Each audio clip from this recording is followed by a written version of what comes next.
What's up, YouTube? Stepping out the house today. Gonna go over a little review, 1 year ownership review of the Scat Pack.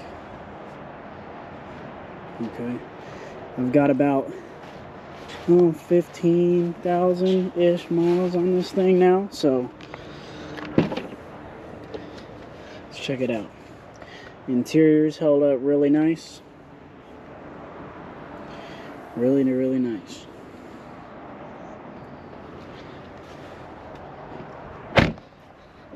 But over the course of a year of owning this thing, I've realized that it's a ton of fun. I mean, I can't really lie to you. There's not a lot of things to not like with the Scat Pack. I like its styling. I like its performance. However, one thing I don't like is that I wish that this thing had maybe about 50 to 75 more horsepower, but other than that, it's really a nice car.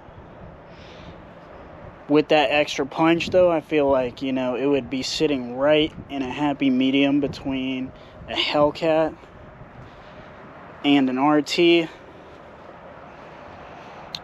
Secondly to that, I personally wish that there was more to the styling to show off that this is a Scat Pack and not an RT or an SXT, because you can find this hood right here on the RTs.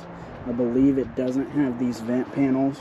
However, the older Hellcats have those, so it's kind of okay. So a little bit more differentiating of the two trims, the three trims really, the RT, the Scat Pack, and the Hellcats. Other than that, though, I mean, the ride quality, over a year of driving this thing for 15,000 miles, I have nothing bad to say about the ride quality. It's literally like riding around on your freaking sofa. So you can see there my mileage. So just under 15,000. But the ride quality is fantastic. I would take this on any long trip. Any long trip. You don't have those backaches, those cramps, everything that goes with the road trips. And it's just a lot of fun to drive. You still get heads turning. I get people asking me, well, how do you get that car? How do you like that car? So, it's still a head turner. And it's just an awesome ride. I think that the entertainment system in there is great. You got that Apple CarPlay, Android Auto, so everything kind of functions really well, especially for that person that wants to be able to listen to whatever music they want. They want to be able to get on the road. They can't find their way places like myself without those directions. And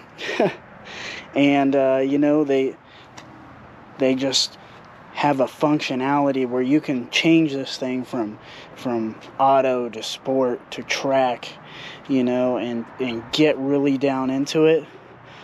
And those modes kind of just let it waken up even more, until you hit that track mode, and it'll let you bust the wheels loose, get a little bit squirrely, but still maintain that fun factor and not let you get it to the point where it's crazy and you're throwing yourself in a ditch.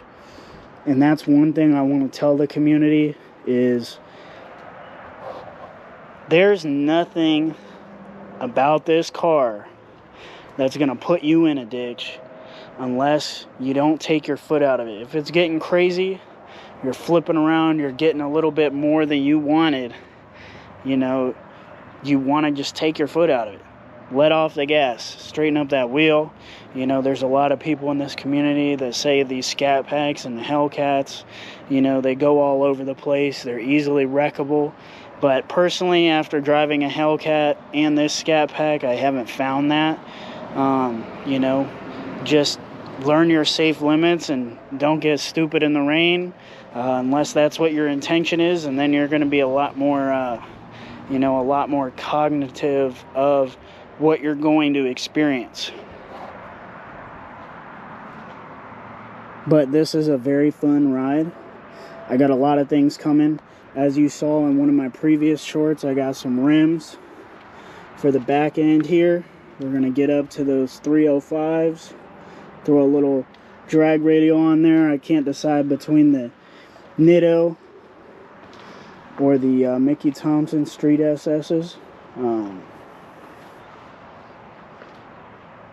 But yeah, leave some comments below. Just kind of let me know what you guys want to know about the car. Maybe some questions I can answer after a year of ownership.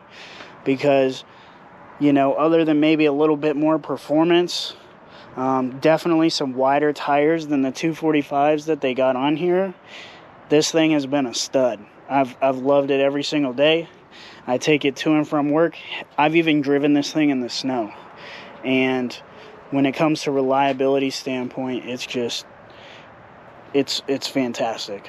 You know, it happens to get around 27 to 29 miles to a gallon on the highway, you know, with that MDS kicking in. However, I don't really like MDS because it's bad for your motor.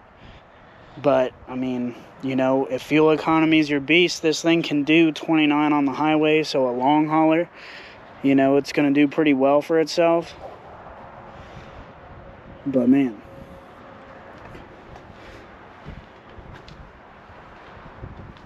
just stunning. I love it every day. And I know a lot of you guys out there do too. And I highly, highly encourage you to get one if it's within your means. And that's another video for the future. Have a good one, guys. Subscribe to the Ripping Zone. And see you next time. Peace.